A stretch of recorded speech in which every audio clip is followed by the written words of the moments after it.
Some say it's the way of the future. Some say it's just a scam. Others call it magic internet money. Oh, fuck! But what is it exactly? What the hell is cryptocurrency? And why is it taking the world by storm?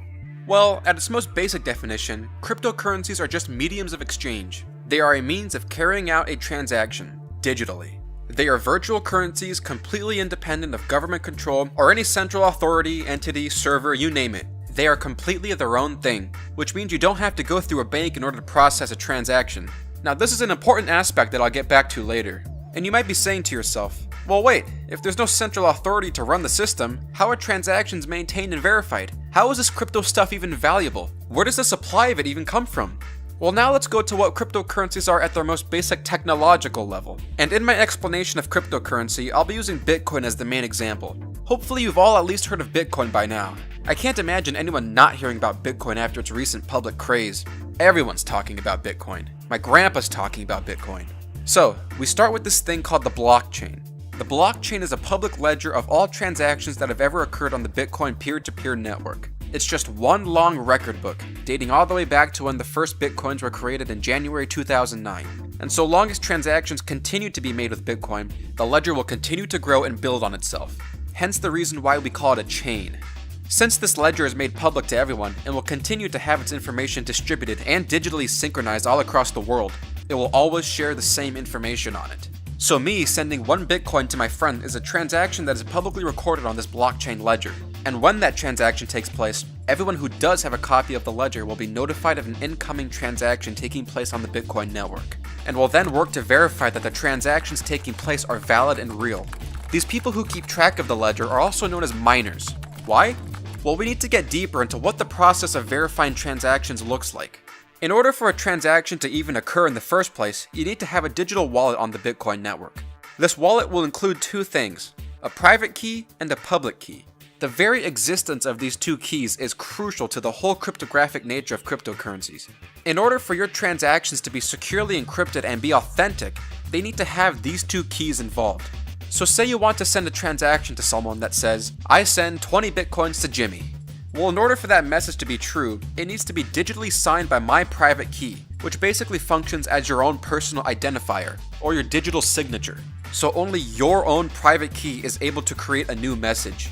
Now once you've signed your message and are ready to send it off to Jimmy, it gets sent to the Bitcoin network with your public key. The public key acts as a verifying mechanism, which essentially confirms that your specific message was indeed marked by your digital signature, or your private key, and that it is associated with the public key that you have sent off along with your transaction.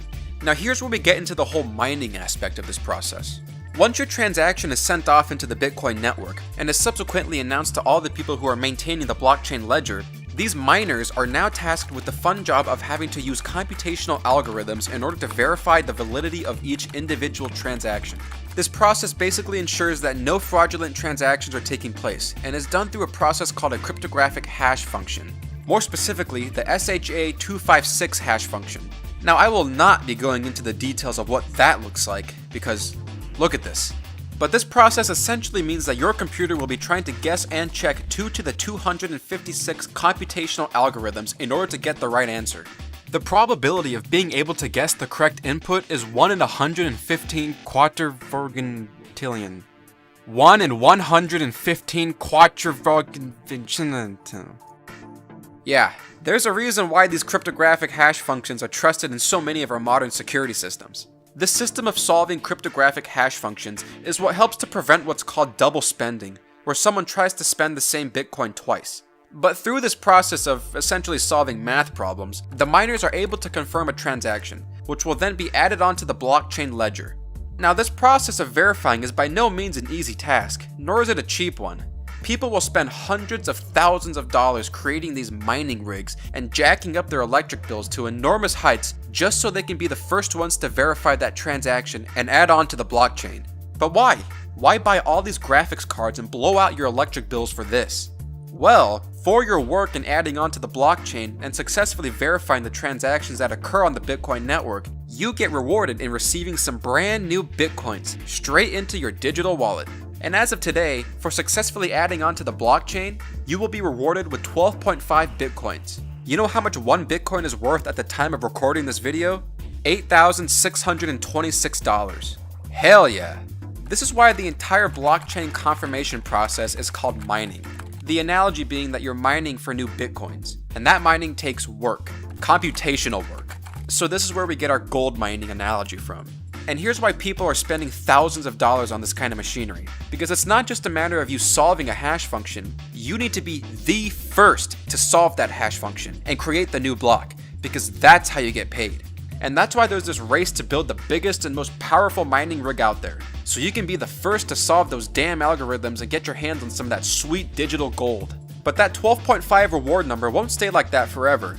See, the Bitcoin network is built to have its reward rate about every 4 years. This is to keep up with inflation rates throughout time and to limit the total number of Bitcoins that can ever be created. So this also means that the total number of Bitcoins that can ever be in circulation is 21 million.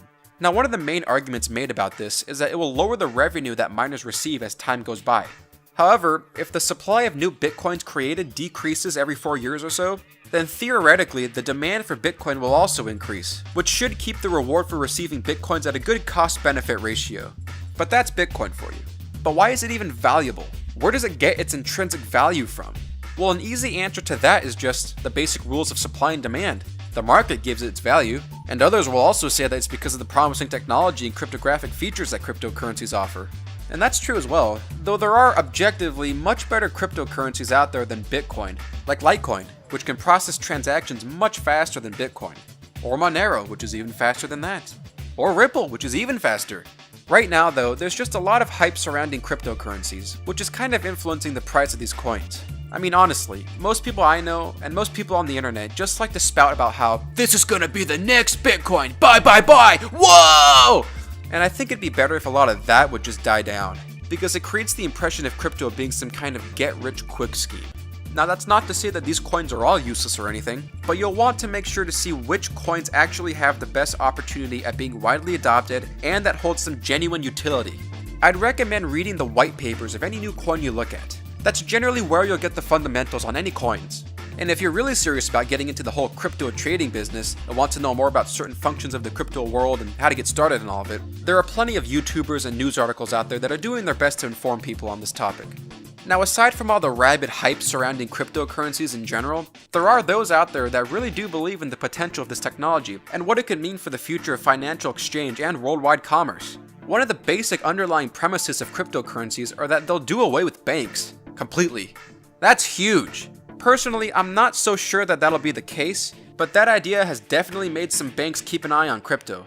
But beyond banks, cryptocurrencies also mean, well, a universal currency.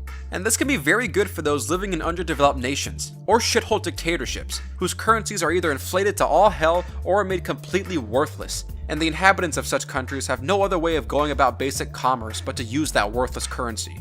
And this already seems to be taking place in underdeveloped African nations like Zimbabwe, Nigeria, and South Africa, whose local traders have started to open up to the idea of cryptocurrencies. And this will especially be interesting to see how it turns out in these kinds of countries, because this could very well mean real potential growth and economic success. It's not like it can get any worse in some of these places than it is now.